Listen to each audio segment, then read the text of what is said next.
আজকে দুপুরের ভাত খেতে অনেক দেরি হয়ে গেছে, কারণ আজকে 4 দিন পরে গোসল করেছি তো, তাই গোসল করতে অনেক 12টা বেজে গেছে।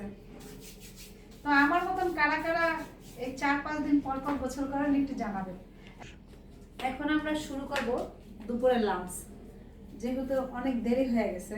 আসো দেখো, খাবারটা এখানে দেওয়া আছে আর আমরা বসে খেয়ে নেই। বিসমিল্লাহ। ভাই গরিব মানুষ, ডাইনিং টেবিল নাই। আর ডাইনিং টেবিল যদি থাকতো তাহলে অবশ্যই আমাকে নিচে বসতে হতো না। এখানে আমার বাবুকে বসায় খাওয়াইছি, তো এর জন্য আমাদের গরিবের খানা হচ্ছে। এখানে কি আছে? ভাজি ভাজি আছে, আর এখানে আছে একটু মুরগির তরকারি, আর এখানে আছে আমার সিম ভর্তা।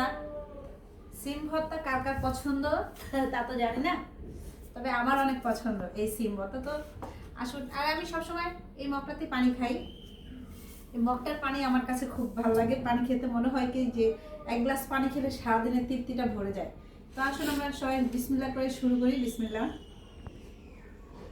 আলিফ তুমি খাবা? প্রথমে আমরা শুরু করি ভর্তা দিয়ে। বিসমিল্লাহ। টেস্টি একটা খাবার, অনেক স্বাদ ভাই।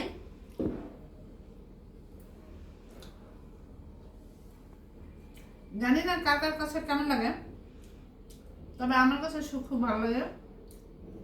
আর সেই সাথে আছে আমাদের সবজি ভাজি। এখন আমরা খাবো একটু সবজি ভাজি। দেখি সবজি ভাজিটা কেমন হয়েছে। আমার ঘরে একটা পুচকু বাবু আছে, সে ভদ্রলোক এখন ঘুমাচ্ছে।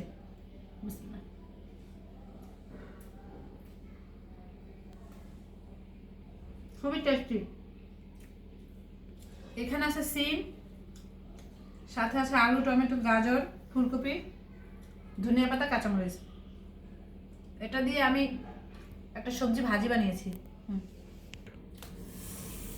ও আমার গাইসেরা, খুব খারাপ, মানে আমার ভাগ্যটা খুব খারাপ। এই দেখো তরকারিটা দেখাতে পাচ্ছি না, কারণ কারেন্ট চলে গেছে। এখন বাকি ভিডিওটা দেখাবো তাও পাচ্ছি না।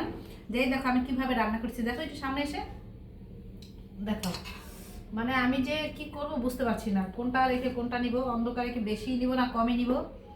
কারেন্ট চলে গেছে। কারেন্ট মানে এমন একটা জিনিস, আমাদের এখানে কখনো তো কারেন্ট যায় না। আজকে মানে আমি ভিডিও বানাইতে যেদিনই নেই সেদিনকে কারেন্টটা চলে যায়। এটা হয়েছিল আমার দুর্ভাগ্য। এই দেখো অন্ধকারে, তারপর একটু খেয়ে দেখাচ্ছি, যেহেতু এটা খাবারের রিভিউ।